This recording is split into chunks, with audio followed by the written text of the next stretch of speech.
My name is Jacques Halabi. I'm a gastroenterology fellow in Cleveland, and I'm here to talk about my Capello Fellowship Capstone project, Healthcare Greed, the Rise of Private Equity. I have seen firsthand how private equity affects patient care, healthcare employees, hospitals, and entire cities. My interest in the impact of private equity in healthcare arose as a gastroenterology fellow taking care of marginalized population in my clinic. At the start of my GI fellowship, I met a 30-year-old woman in my clinic who presented for evaluation and management of her ulcerative colitis. Prior to establishing care with our practice, she was following with another private equity managed practice and reported being frequently rushed through her 10-minute appointments and feeling that her gastroenterologist was not acknowledging her symptoms. She was also put through several colonoscopies in a few years without that ever changing her management. She was eventually told that her abdominal pain was due to psychiatric issues and her ulcerative colitis, which was clearly the primary cause of her symptoms, was suboptimally managed.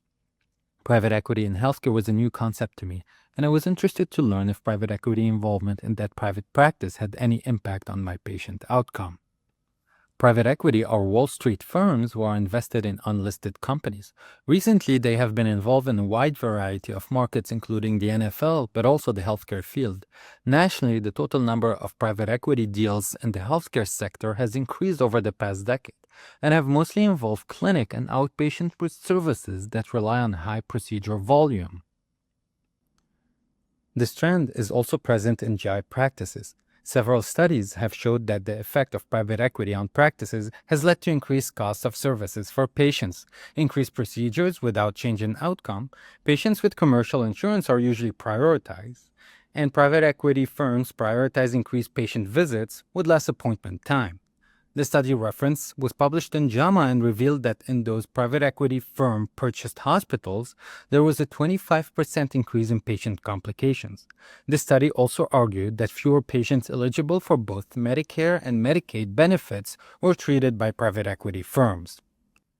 My state, Ohio, has an elevated risk level for private equity investment in healthcare. In recent months, 2 hospitals in Ohio County were forced to close and file for bankruptcy. These were managed by a hospital chain owned by a powerful private equity. Hundreds of employees were laid off, and a whole city is now without a hospital. There were mounting concerns for fraud and misuse of public funds by the private equity. With recent legislative changes, cutting Medicaid and Medicare available to patients may lead to struggling rural hospitals.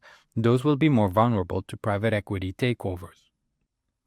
Contrary to other states, Ohio does not currently have specific comprehensive legislation targeting private equity in healthcare. With that in mind, I sought out the Capello Fellowship to learn more about how to make change in my state. My goal for the fellowship was to raise awareness and hopefully help advocate for legislations to regulate and oversee the involvement of private equity in healthcare organizations in Ohio. I picked up skills during the fellowship and applied them to reach this goal. In order to better understand the relationship that exists between private equity, healthcare establishment, and patient care, I met with experts in the field. I talked to 2 gastroenterologists working within the GI Alliance Group. This is the nation's leading network of gastroenterology providers, which has had significant involvement with private equity firms throughout its history. I also met with Dr. Kate Kelly, who's a DFA board member and works at the County Safety Net Hospital in Northeast Ohio. She also served as the chair of the Doctors for America Addressing Greed in Healthcare Committee. Through the Capello Fellowship, I learned that storytelling is a key advocacy tool.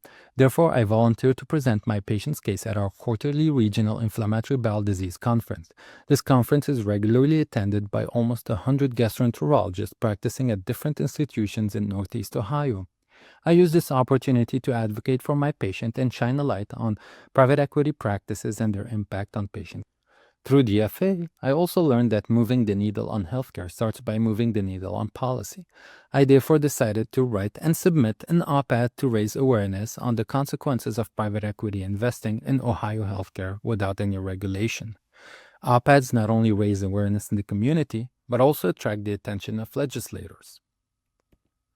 I also reached out to our state representative to voice my concern and advocate for proposing legislations that would help provide more oversight and control over private equity acquiring medical practices. I had the opportunity to ask Congresswoman Chantel Brown about the effect of the new bill on rural hospitals and how her team would help address these issues. Despite the absence of specific legislation, we can play a pivotal role in raising awareness and concern regarding private equity's impact on healthcare in Ohio. Given the national trend of increased scrutiny and potential for state-level regulations, we can continue engaging Ohio legislators to introduce future legislative proposals addressing private equity in healthcare. It is therefore important to continue organizing, be patient, and coordinate with other team members to achieve our advocacy goals.